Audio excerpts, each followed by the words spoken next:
Hi ඔයාලට කොහොමද? අදත් මම ආවේ අලුත් වීඩියෝ එකක් අරගෙන. අද අපි යන්න හදන්නේ වැද්ද ගාන වෙල්ටන් පාක් එක බලන්න.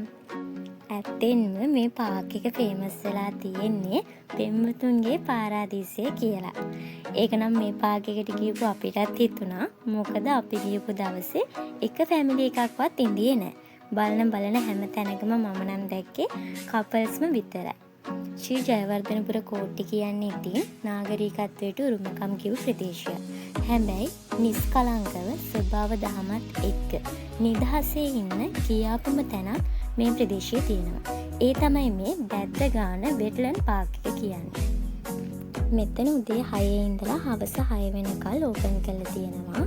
හැබැයි ඔයාලා ටිකට් ගන්න පුළුවන් වෙන්නේ උදේ 6 ඉඳලා හවස 5 වෙනකල් විතරයි. ටිකට් එකක ප්‍රයිස් එක වෙන්නේ රුපියල් 200ක්. ටිකට් එක වලට ගන්න තියෙන්නේ පාකින් ඒරියා එකේදීම තමයි.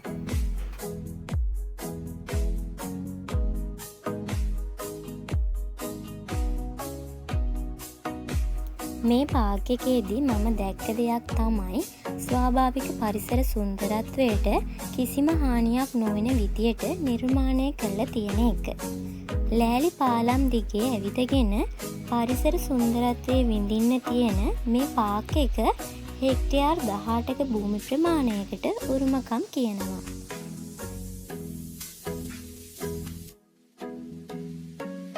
දැන් මේ අපි යන්න හදන්නේ සාක්ෂි නිරීක්ෂණ කුළුණට. ඇත්තටම මෙතන ලස්සන view එකක් තියෙනවා. ඔයාලා වීඩියෝ එක බලනකොට ඔයාලටම තේරෙයිද? මට නම් හිතෙන්නේ මුළු පාක් එකම මෙතනට පේනවා කියලා. ඒ වගේම තමයි තව පොඩි දෙයක් මතක් කරන්න ඕනි. අපි මෙතෙන්ට ගියපු වෙලාවේ දැක්කා ප්ලාස්ටික් බෝතල්, ගොසිරි බෑග් එහෙම මේ සුන්දර පරිසරයටම මුදා හැරලා තියෙනවා. එහෙම කරන්න එපා. අපි මේ සුන්දර පරිසරය රැකගනිමු. අපවිත්‍ර ද්‍රව්‍ය බැහැර කරන්න තියෙන ස්ථානවලටම බැහැර කරන්න. මොකද එහෙම කළොත් විතරයි මේ ස්වාභාවික සුන්දර පරිසරය මේ විදියටම අපිට ඉස්සරහටත් දැක ගන්න පුළුවන් වෙන්නේ. මේ පාක් එකේ වැඩි හරියක්ම තියෙන්නේ ලෑලි මත ඇවිදගෙන යන්න. පොඩි බබාලට නම් ඒ තරම්ම සේෆ්ටි එකක් මම දැක්කේ නැහැ.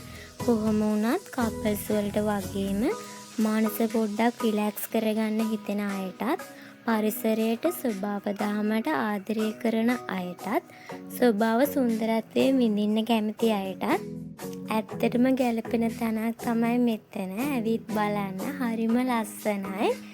ඉතින් මතක ඇතුව අපේ channel එක subscribe කරලා bell icon එකත් click කරලා යන්න.